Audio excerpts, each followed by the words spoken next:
को मिला है। सबसे पहले बात करते हैं जेपी मॉर्गन की टाटा मोटर्स पे। यहाँ पे ओवरवेट की रेटिंग दी गई है और जो कल की क्लोजिंग है वहां से हमें 30 से 35% का अपसाइड देखने को मिल सकता है। अब जेएलआर के जो कमजोर होलसेल की उम्मीद है वो कंपनी को कहीं ना कहीं पहले से थी, लेकिन जो प्रोडक्ट मिक्स है उसमें कहीं ना कहीं एक अच्छा खासा सुधार जरूर देखा जा रहा है। मैनेजमेंट ने बताया कि Q2 में जो प्रोडक्शन है उस पर जो डेंट हमें देखने को मिला था वो एल्यूमिनियम की सप्लाई में जो डिस्ट्रप्शन थी उसके चलते देखा गया था, लेकिन उनका मानना है कि सेकेंड हाफ में कहीं ना कहीं हमें स्टेबलाइज होता हुआ दिखाई देगा। Q2 में जो मार्जिन्स हैं वो कमजोर रहेंगे, लेकिन सेकेंड हाफ में वापस से यहाँ पे एक रिवाइवल आता हुआ दिखाई दे सकता है। अब नतीजों के दौरान जो मैनेजमेंट की तरफ से कमेंट्री आएगी वो काफी ज्यादा अहम होगी इसके लिहाज से।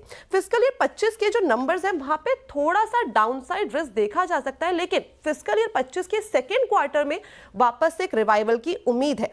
अब अगर जो जेएलआर है वो 10% एबिट के रास्ते पे चल पाता है तो स्टॉक के अंदर री रेटिंग हो सकता है और इसे BMW और मर्सिडीज के कंपैरिजन में नहीं बल्कि पोर्शा के कंपैरिजन में आगे लेके जाया जा सकता है।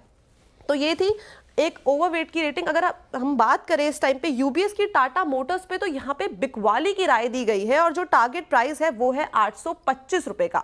इनका मानना है कि जो चाइना है अब वो ग्लोबल कार मेकर के लिए तेजी से बढ़ने वाला मार्केट नहीं है। प्रीमियम कार्स थोड़ी ज्यादा स्टेबल हो सकती है, लेकिन मार्केट शेयर में कमी की संभावनाएं जो है वो कॉन्टिन्यूसली बनी रहेगी। साथ ही साथ ग्लोबल कार मेकर्स को अपनी कैपेसिटी और प्रोडक्ट मिक्स को एडजस्ट करना पड़ेगा और लोकल प्लेयर के साथ मिलके यहाँ पे काम करना पड़ेगा। बिल्कुल। चेक मैं क्विकली अपना एक एडिटर्स दे देता हूँ इसके ऊपर, उसके बाद आप मानस से ट्रेड लीजिएगा।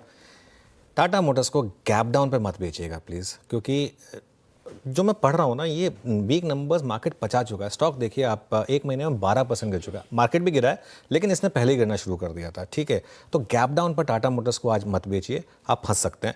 और मेरा ये मानना है कि आज सेकेंड हाफ में शायद पॉसिबल है कि टाटा मोटर्स में रिकवरी आ जाए। जैसे ये ब्रोकरेज कर रहे हैं कि second half of the year में शायद सेल्स में रिकवरी आ जाए, शायद आज स्टॉक में भी सेकेंड हाफ में रिकवरी आ जाए, ये पॉसिबल है। गौरांग सर, ये जब आपने ट्रक लोड ऑफ आइडियाज दिए थे उसमें टाटा मोटर्स था या नहीं था?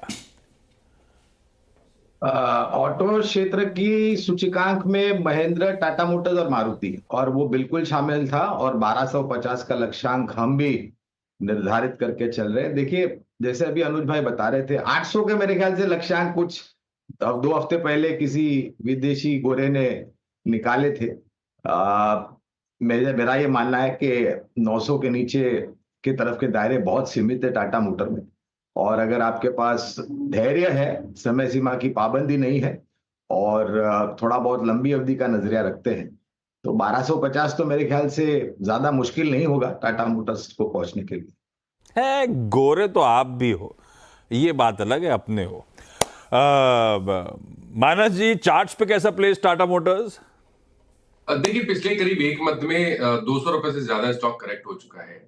200 मूविंग एवरेज के आसपास ट्रेड कर रहा है। अगर आप वीकली चार्ट पे देखेंगे तो मेरे ख्याल से वो 50 वीक मूविंग एवरेज के आसपास ट्रेड कर रहा है। तो जगह सही है जहां से रिवर्सल देखने को मिल सकता है, लेकिन कहीं पर भी अभी तक कोई साइन रिवर्सल का दिखा नहीं है, इसलिए केवल कंफर्मेशन में खरीदारी करेंगे। 960 रुपए के ऊपर निकले तभी यहाँ पर खरीदारी करने का ट्रेड लेना चाहिए, उससे पहले खरीदारी नहीं करनी चाहिए। ये भी ध्यान रखिए कि अगर ये एक बार 920 रुपए के नीचे गया तो यहाँ पर गिरावट बढ़ सकती है। 912 रुपए के नीचे गया तो गिरावट बढ़ सकती है और उस केस में 850 रुपए तक के भाव देखने को मिल सकते हैं। करंट लेवल्स पे नहीं, जब कंफर्मेशन 960 रुपए के ऊपर मिले तभी खरीदारी। ओके, इंतजार करिएगा। ये बात अलग है कि लंबी अवधि में यहां से ऊपर के लक्ष्यांक हैं, पर टेक्निकली जब तक 960 के ऊपर नहीं जा रहा है तब तक वीक है। तो 960 का थ्रेशोल्ड जब ब्रीच होगा तब अपन तेजी का मन बनाएंगे। और अगर मैं हुआ, मानस याद दिलाइएगा, अपन रिविजिट करेंगे 960 के आसपास इस काउंटर को।